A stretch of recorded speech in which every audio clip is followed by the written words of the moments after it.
So I'm very proud that we have the opportunity to have an introduction to commissioned work within the framework of the Bridge Artist and Residency Project, and also that has been co-produced by the Science Gallery Detroit, where we are also getting on the bus tomorrow for a kind of field trip to the actual location where the most recent project of Sissel Tolaas has been produced, which you are going to see at 6 o'clock at the opening. So Sissel Tolaas has been concentrated on the language and communication of smell, and focusing especially on the concept of capturing the essence of a place, and with a background in, if I'm right, chemistry, mathematics, speaking 8, 10 languages? Kind of. Yeah.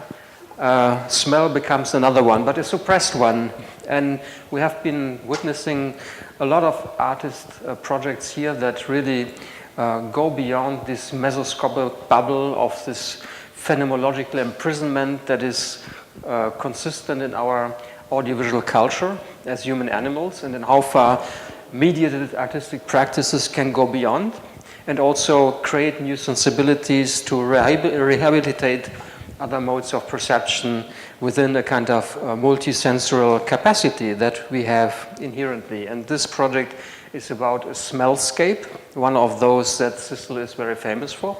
And tomorrow I also want to announce for those who are still hesitant to come to Detroit, it's really worse. We also have Professor Garrett Doherty here, and who is going to join us for a panel together with Sissel Tolaas in Detroit at the Science Gallery to combine his research on landscape architecture and the topological research on smells that Sissel Tolaas is making for a while. So it's a pleasure because you have been here also as an invited guest, as one of the artists in residency, and we are much looking forward to smell your 18 stations and to know a little bit more beforehand.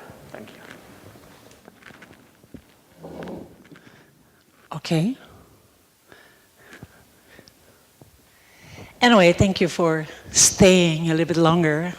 It's been a long day, and we're all tired and excited to go over and explore all these incredible collaborations and ideas and approaches to a very complex and diverse reality. And in my case, I tend to explore that reality from the interface nose and surprisingly discover dimensions that the eyes and the ears and other senses don't really catch in that amount of quick processing, and the smelling trigger your emotion and your memory in the quickest time ever in the brain.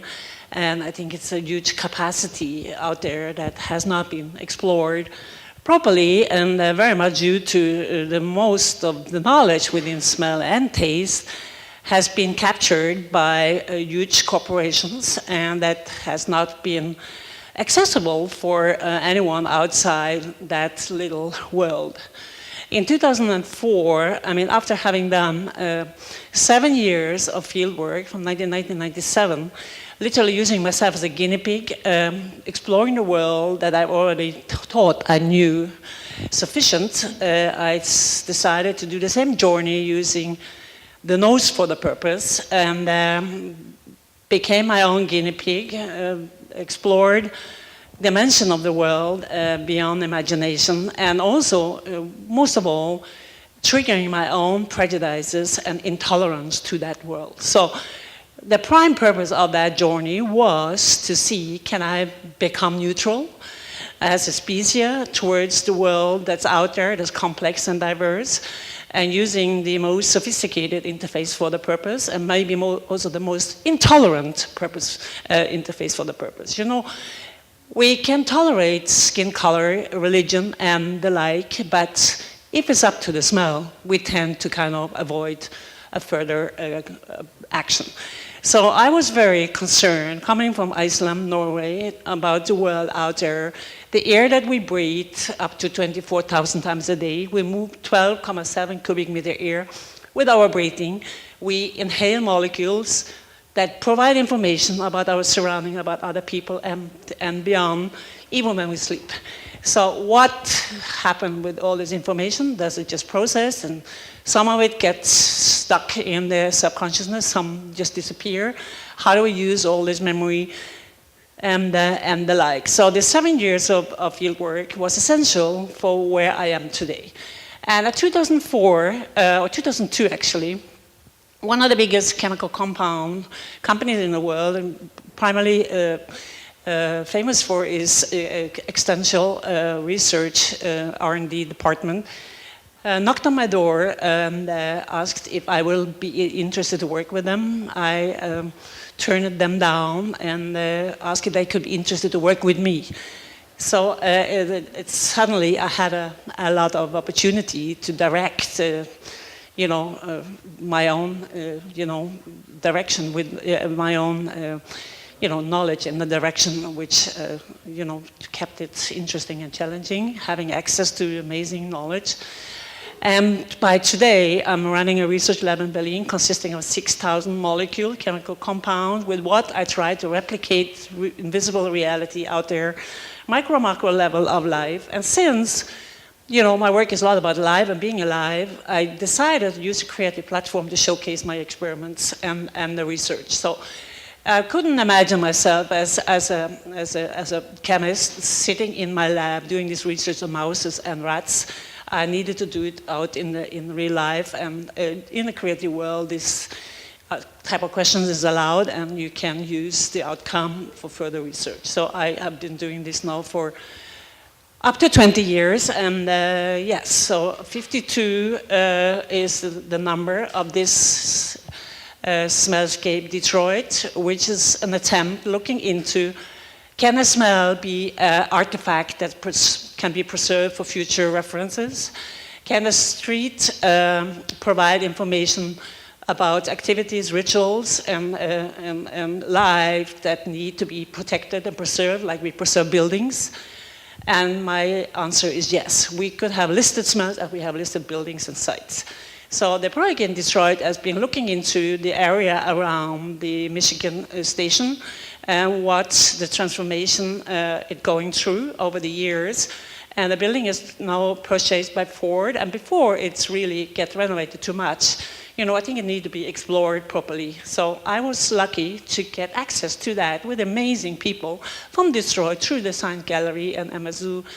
Fantastic collaboration. And I was really on the street level for a week, sniffing my way around and discovering invisible realities in that neighborhood that I thought had to be protected and preserved as references for the future. So what I have on display here is 18 smell artifacts.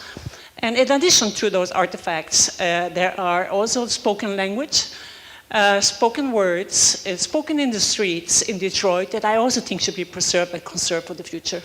Maybe very soon we will not think about these issues anymore. So it's a combination of invisible realities that, is essential for understanding mankind and our cities properly, and yeah. I will go in more details tomorrow, So these are showing slides of work over the years. You told that you are using your nose as an interface, while the recording device actually also is an interface, and you work a lot with interfaces. So it's very interesting to actually think of the nose as an interface, but you're using what is, in French at least, we call it an électronique, yes. An electronic noise, which is a kind of headspace technology. I mean, how do you work? Because we had a lot of references to smell already. Mm-hmm. I mean, that are smells that are generated in terms of microbiome and the mouse and so on, but you're working in a completely different way. It's also when you're resynthesizing. So these are the devices I'm using. This is a technology that's primarily used in the greenhouses in the industry to reproduce nature through chemical compounds. So I started using these devices out in reality around 2004, and now the devices are made even more sophisticated because of me daring to take them out of the comfort zone. So it's been pretty challenging for the industry also to see, oh wow, it's not just about roses and reproduction of roses. We also have other smells that can be influenced, can influence what even their knowledge is about. Yeah. So when I say my own interface, it's the most sophisticated on the body is, I think, of course, I would say so, the nose, and the oldest on the body, the organ we have is the nose. We smell before we see the mother and the like. But the extension of my own nose is these devices that enable me to at least collect molecules emitting from smell sources so that I can start the process of reproduction. And all the information that gather in the 10x trap that is connected to this device is then analyzed in the lab in New York, and I get back data sheets that the identification of the molecules I've been collecting is corresponding to the database that I have in my lab. So the process of replication is more quicker than if I would just go out and having to do it analog. So it's a process, that here is essential. But having said that, there are much more molecules in reality that I have chemical compound to do the replication. So it's a beginning. But now I'm also on the board for the chemistry police sitting in Brussels, which is IFRA, which is the foundation, literally connect. It's like a lobby of chemical compound. So I'm on the board. They contacted me and said, what you do doesn't fall under the policy and the regulation that already exists. So we need to make new regulations and different kind of policy towards how you use our chemical compounds. So even that is a step forward, So in the beginning of November, we have an annual meeting with all the chemical companies in the world in Brussels. And I'm having a keynote and speaking about functional smells, about smell coding, about environmental issues, listed smells, and all the kind of issues. So daring to try to show different ways of using, in this case, chemistry, is being very interesting, and how the world, also thanks to that, things are getting more transparent, are also opening up for regulation and different kind of policy making. So this is me in my lab in Berlin, among others. I visited this lab, and I'm very grateful that I could. It's very impressive, and to see really this kind of enormous collection that is reflecting research over a long period of time. When media artists and artists in general talk about registration of a phenomenon, there is always also the limits of what you can register. Mm-hmm. And so you have a certain range of frequencies that you can capture with a recorder, with a gramophone, and replicate. So capturing and replicating is always an issue. So we have been talking about organic smells, or for example, the endocrine way, the microbiome way to produce. So you have chosen on purpose that you're wanting to have a chemical analysis, the molecular structure, and then to replicate the compounds chemically, and then to release them as nano-encapsulated molecules that come out of a kind of neutral binder, which is very often the case. Yes, there are many ways of displaying the result, and depending on the context of the purpose, I'm not only doing replication simulation of smells from reality. I also look into smell coding as a new thing I've been doing, and also functional smells. We are testing a lot of molecules. Listen, I have a lab full of molecules, and normally these ingredients, as they call them, are drowning in abstract slurries in bad containers. The purpose has been to clean up, sterilize, and sanitize the world. So who cares less? What are they? So I've started the research in my lab, looking into individual molecules, and looking, what could this potentially do to your metabolism, to your brain? And I convinced the company to sign up contracts and partnership with, among others, MIT Media Lab and Max Planck Institute, Fraunhofer, and other institutions to look into those issues. Can we measure? Can we potentially see what the smell molecule can do to the metabolism beyond, emotional tracking? Yeah. So yes. So I think simulation, replication of reality is one aspect, but I think also you know, smell coding is very interesting. You know, once upon a time, gas was emitting out in the surroundings and you didn't know what's going on, and so they put some 3 molecules on the top of gas, and since then gas is perceivable. Otherwise you wouldn't know the gas is leaking. And that kind of system, I think, has a huge potential. So I'm working now on a project in India to self-defense for women against sexual harassment.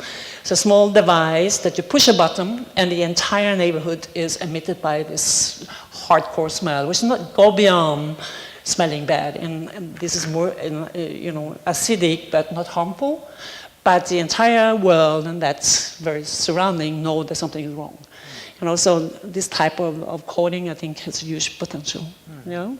That's fascinating. I mean, when you were when I was visiting you, you had a daughter around, and you were telling me also that, well, I educate my daughter also that we can communicate in other alphabets than just the linguistic alphabet, but a smell alphabet, so that we can use smell as language again, right? So there's something in the composition of what is a principle of loose coupling. For example, what Fritz Heider, a first media scholars in the 1920s, came up with, that we have a molecular structure and we have a kind of form that emerged of loose coupling. And to use this loose coupling in many materials, and smell could be one of them. So how would you, I mean, and then there's also the issue of paleogenomics. I mean, the Max Planck Institute precisely for paleogenomics also in Leipzig has been come up with papers saying that we may have paid an eye for a nose. That in the very, may have paid an eye for a nose. Yes. That in the very moment that the human animals or the primates have been developing trichromatic color vision in order to, for example, distinguish green foliage from red fruit, we lost the olfactory genes, and at least we deactivated this. So would you think that there is a latency to recover? In this latency, the capacity of another kind of coding, decoding that we human animals have lost? I mean, listen, we live in a world of primarily driven how things look like. So if you don't keep your interfaces fit, of course, they will decrease the function. And that's very much the case of the nose, you know. It's absolutely under challenged, underused in every millimeter of life, you know, unless you are asked to smell a commercial product, you know. So marketing to over science left. But I think now, due to the science is getting more transparent and much more out there, you know,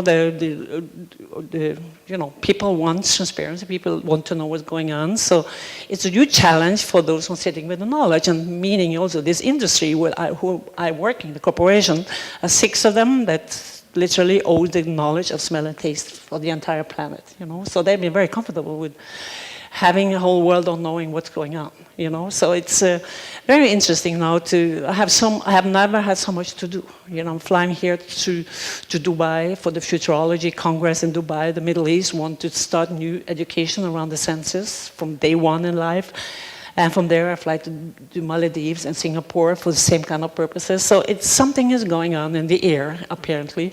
We are in desperate need of the other ways of understanding this world. You know, we're tired of looking at headlines like conspiracy and images of melting ices and all kind of issues. We don't get it, you know. So can we engage with these issues using other senses? And what is fascinating with smell is you immediately engage with your emotion.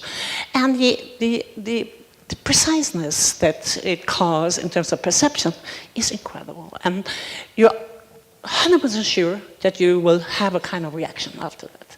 And I think that's huge potential. I did a big project in National Gallery Victoria about Indigenous past last year in Melbourne. It was amazing. An issue in Australian history that nobody dared to take on. Yeah? So I said, can we try to make emotional artifacts? Speak about science, speak about archaeology in a different way.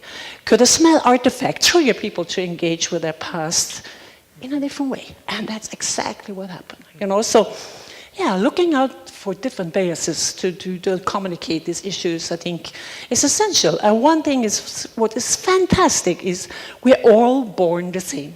We're all born with amazing setup of interfaces called the senses. And these interfaces are for free. Everything else costs money. Every digital device costs extra. We need to change our education to make our students have the chance to explore what mankind can do from the perspective of the body and the senses. We're still driven by how things look like, you know. I think in the exhibition, I'm probably the only one you can touch, actually, you know, and interact with, you know. I think we should really explore this in the institutions we are working in, you know, much more challenging all aspects of being a human. Yeah, as long as we still have a chance, you know, soon technology will take over when mankind left. You know, I don't think the solution is VR, is not, you know, finally we are managing to get back empathy. If we don't understand what empathy is without technology, how can we at all be able to apply it in real life? So I think that has to go to, you know, we have to take care of conserving and preserving what we have, and then we can develop according, designing according to what other needs. I like that we finish on this tone of this kind of critique of the touch my screen and push my button aesthetics that we often find also in our art schools, still in media artworks that are the first generation, and that you're also very much insisting that we have to work on the senses that are neglected. So the user's manual is to go over to the gallery and actually to touch, rub the objects, and to train our senses in order to already to experience this 18th station of this fantastic smellscape that you have been developing. Yes. So these are artifacts, smell artifacts from a neighborhood in Detroit surrounding this Michigan station where between Mexico town and Cork town, and very interesting, having people from Detroit taking me around, knowing the city very well, being very sensible to the city, helped me a lot, doing very efficient work in very short time. So these artifacts are literally recordings, like you record sound, even on the objects, this exact time when I recorded it. In addition to that, I had Natasha Miller, you know, who's a spoken word artist from Detroit, delivering amazing references from daily language spoken in Detroit, which I think should be as much protected as we protect the building. So I think how can we, you know, not because of romantic and you know, whatever, nostalgic reasons, but there are, you know, certain things that we should somehow look into a little more carefully, and not only, you know, materialistic stuff, yeah? I like this materialistic, sidestep on the topic. Everything is about commodities, so this is Detroit. Yeah, well, it's about matters, but you're dealing with different matters. Yes. So, yes. These matters of concern should be a kind of trigger to actually get us all over, not to miss the opening, and we thank you also to be engaging with us in this last session of this panel. So this is